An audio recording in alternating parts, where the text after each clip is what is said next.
I hardly know where to begin with the Afghanistan situation. I guess the first question would be, what might you know that we don't know? Give us a little insight, your take on the situation. Mine is, good heavens, why did this happen? It didn't have to.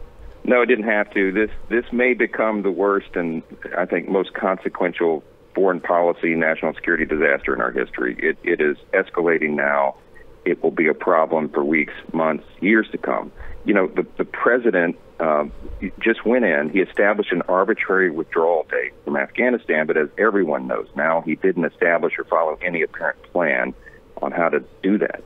So here's the latest updates. I mean, we're following this hour by hour. So the Taliban right now, as you know, has surrounded Kabul International Airport. That's the only place that left to get people out of the country. And the Taliban is beating people on the way when they try to get to the airport. They, of course, are wielding weapons that are made and paid for by American taxpayers because in Biden's infinite wisdom, we left all that behind. 17 people died in a stampede last night because they were trying to get away from these Taliban fighters. We know at least one woman has been beaten for not wearing a burqa. We got 15,000 Americans, somewhere north of 80,000 interpreters and allies who have trusted and assisted us. All those people have been left behind in the country, and they've been told by the State Department to shelter in place. I mean, it's just unbelievable, and the tragedy goes on and on. Mr. Mike, I had said a couple of seconds ago, and I want you to expound on something you said. You said the most consequential foreign policy disaster in a long time, but I've been telling people, and I said, and I hate to say this, I said, go watch the movie The Killing Fields. It's anybody who was left in that country, any Afghan who lended us the slightest bit of assistance, their lives are in danger. And we're talking about hundreds of thousands. Yeah, there's a ton of people who will, look, a lot of innocent people are going to die because of this disaster, okay? That's just a blunt way to say what we're facing right now. We're going to wind up having 9,000 American troops back, boots on the ground, back there just to try to get people to the airports, right? But even if they're able to clear an artery to try to get people to the airport, you know, the Taliban is infamously disorganized. They don't have great structures of command and control. So you've got all these young men who are just, you know, self-described, self-identified jihadis running around the country. If they see an American trying to leave their shelter-in-place abode and get to the airport, they're going to be in jeopardy. And they already know and have targeted who our allies are of the native folks there. Look, the Reagan doctrine we all used to talk about and that we espouse today is that we maintain peace through strength. The other side of that is because weakness invites aggression. And you're talking about a consequential event that will be with us for the remainder of our lifetime. China and Russia and our other adversaries are mocking us for this right now. They're making alliances with the Taliban, of course, and they're going to set up shop in Afghanistan, as well as Al-Qaeda and these other terrorist organizations. We're coming up on the 9/11 anniversary. I mean, this is not a game. We've got a wide open southern border. We know that some of these dangerous people have come across that border.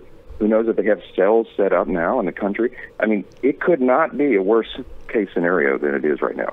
Mike, will any forces from Barksdale be involved in getting folks out of Afghanistan? Have you gotten any information on that?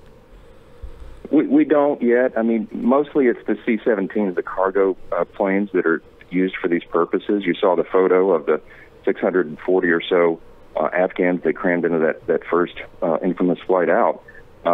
You know, the B-52s are weapons planes, right? They're to drop bombs. Maybe we should have done that before now, but I don't know that they'll be involved at this stage, but we'll wait and see. The Taliban has also said, and I'm very skeptical when I say this, invited women to join their government and be part of our future. Do you buy that? Is that hogwash? No one does, and you don't have to take our word for it or our intuition on this. You talk to the women who have been in that country, have dealt with these regimes before. I mean, this is all just a facade. Everyone expects that they will have the same ill treatment they had before. These women are terrified for their lives and their livelihood, for their daughters. And, you know, it's just an untenable situation. And the reason we went into Afghanistan 20 years ago was to try to make sure that we could root out Al-Qaeda and these terrorist organizations that set up. That was their effectively the home base. That's where they hatched all these plans to export terror around the world. Of course, we're the number one target, us and Israel, and they would like to do it again. Now they're going to be empowered to do that. It didn't have to happen this way. No one wanted us to stay in Afghanistan forever. But when President Trump talked about pulling out, their plan was very methodical. Pompeo, Secretary of State, they were going to leave at least 2 military installations open until at least all of our critical personnel were evacuated from the country. None of that happened here, and it is totally inexcusable. Mr. Mike, let's talk about that for just a second or two more, because the Biden explanation and the media's defense of the Biden explanation is this is Donald Trump's fault. We're just following Donald Trump's bad plan. Donald Trump's lousy plan just unraveled, and nothing could be further from the truth, could it? Well, exactly. I mean, first, Biden and his administration have literally reversed everything President Trump did or planned, everything, except this, supposedly, right? This is the one thing he couldn't do, he couldn't change. It's a joke. They're not following the Trump plan. They took that, whatever they had left, and put it in the shredder, because it was the opposite of what this has become. And right now you see the blame game going on. You know, Biden's blaming, Trump and everybody else. Meanwhile, the Pentagon and the totally incompetent Biden State Department and the intel community are all pointing fingers at each other. And you have leaks from the intelligence community coming out overnight. They're saying, hey, not our fault. We gave the White House every indication that this would happen. We told them what would happen. Everybody. My 5th grade son could have seen that this would happen, right? We knew the situation there. Everybody did. Biden ignored it for political purposes, and now people are going to die.